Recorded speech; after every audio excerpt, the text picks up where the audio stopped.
ناظرین السلام علیکم۔ دل دریا ٹی وی آج کی تازہ شبنم سے تر اور حکومت سے مفر پی ڈی ایم کی شہ سرخیوں اور کچھ تفصیل کے ساتھ حاضر ہے، ملاحظہ کیجیے۔ سب سے پہلی سرخی کچھ یوں ہے کہ جج ہمایوں دلاور ضرب المثل quotes are the beaches of the riches والی ضرب المثل کو سچ ثابت کرتے ہوئے لندن ضلالت سمیٹنے کے لیے فرار ہو گئے۔ اور پھر صدر پاکستان نے پی ایم کی طرف سے بھیجی گئی اسمبلیاں تحلیل کرنے کی سمری پر فوراً ہی دستخط ثبت کر کے پاکستان کو پی ڈی ایم کے چنگل سے آزاد کرنے میں پل بھر کی بھی دیر نہ کی۔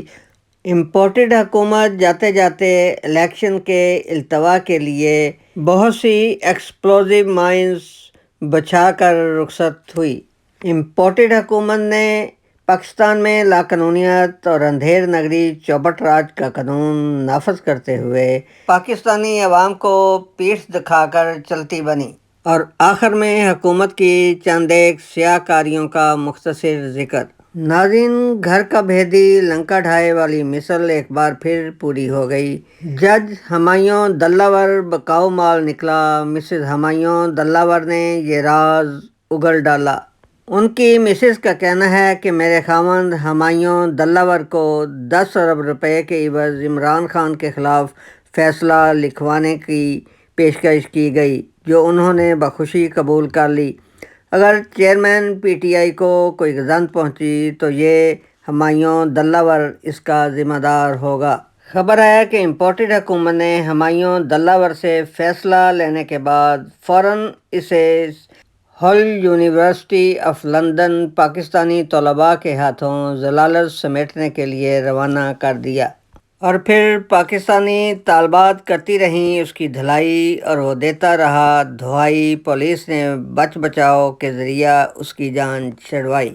ہل یونیورسٹی کی طالبات سے ذلیل ہوتے ہوئے اس کی ویڈیوز آپ سوشل میڈیا پر ملاحظہ کر سکتے ہیں۔ خدا جانے پاکستانی قوم سے ضلالت کرنے کے بعد یہ سارے لوگ لندن ہی فرار کیوں ہوتے ہیں؟ کیا لندن کی شاہراہوں پر انہیں ذلیل ہونا زیادہ اچھا لگتا ہے؟ حالانکہ پاکستان اور لندن میں فرق تو اتنا ہی ہے کہ پاکستان میں وہ لوگوں کی زبان کے نشتر اور تیروں سے چھلنی ہوتے ہیں، جبکہ پاکستان میں جوتوں سے ان کی مرمت کی جاتی ہے۔ ناظرین، اس امپورٹڈ حکومت کے الوداعی اجلاس میں سوائے آئی ایم ایف سے ملنے والی رقم سے کروڑوں کا کھانا کھانے کے علاوہ کوئی ایجنڈا نہ تھا۔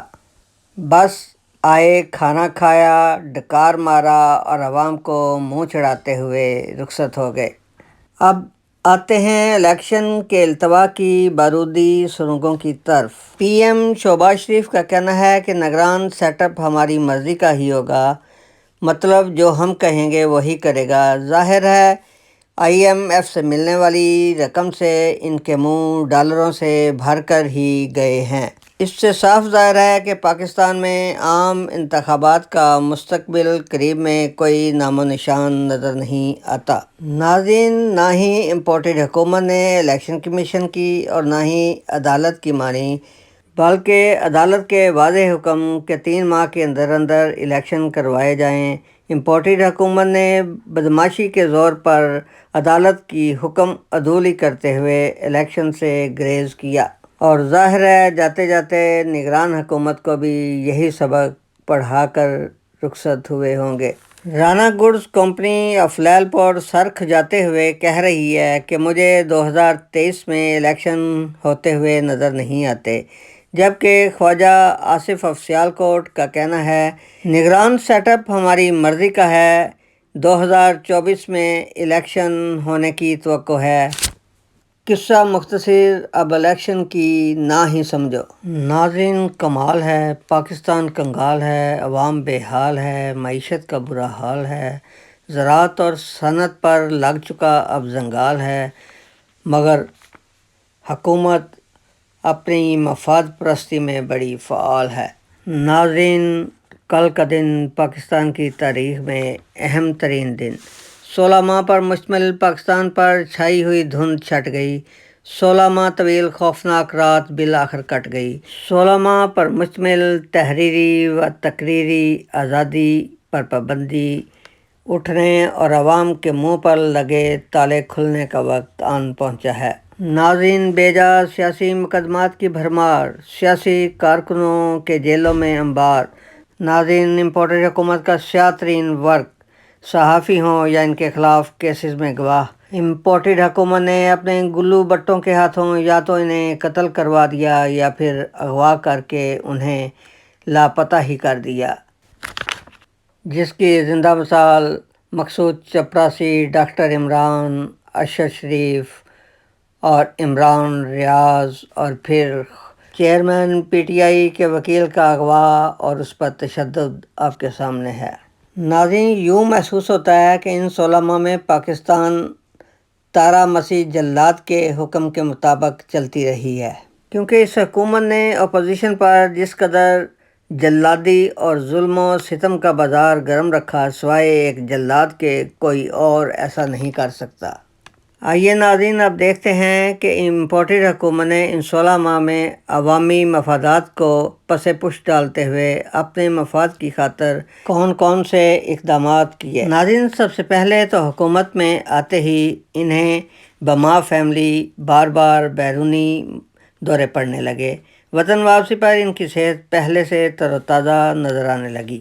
اپنی ذاتی رہائش گاہوں کو اپنے دفاتر ظاہر کر کے ان پر کروڑوں روپے کی تزئین و آرائش کا خرچ، سیکیورٹی کے نام پر فوج ظفر موج، فوجی عملہ مصروف کار، پیسوں کے بدلے عدالت سے اپنے ہر قسم کے کیس معاف، سزا معطل اور نااہلی کو اہلیت میں تبدیل کرتے ہوئے حکومت کا حصہ بنا دیا گیا، جس کی واضح مثال اسحاق ڈار آپ کے سامنے ہے۔ جنرلوں، ایم این ایز اور بیوروکریٹس کی تنخواہوں اور سہولتوں میں ہوشربا اضافہ، جو کسی بھی جمہوری حکومت کے شایان شان نہیں ہے۔ اب آئیے دیکھتے ہیں انہوں نے عوام کو کیا کیا سہولیات دیں۔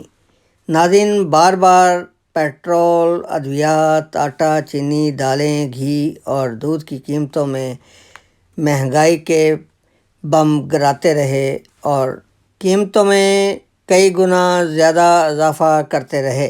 بجلی، گیس اور صاف پانی کو تو اب عوام ایسے دیکھ رہی ہے جیسے یہ کوئی خواب ہو۔ بس یہ تھی ان کی عوامی کارکردگی۔ ناظرین، اندازہ لگائیے، کیا اس کارکردگی کے ساتھ یہ الیکشن میں جا سکتے ہیں؟ ہرگز نہیں۔ کیا عوام انہیں سلیکٹ کرے گی آئندہ 5 سالوں کے لیے؟ ہرگز نہیں۔ Thanks to watch and listen Dil Dariya T V.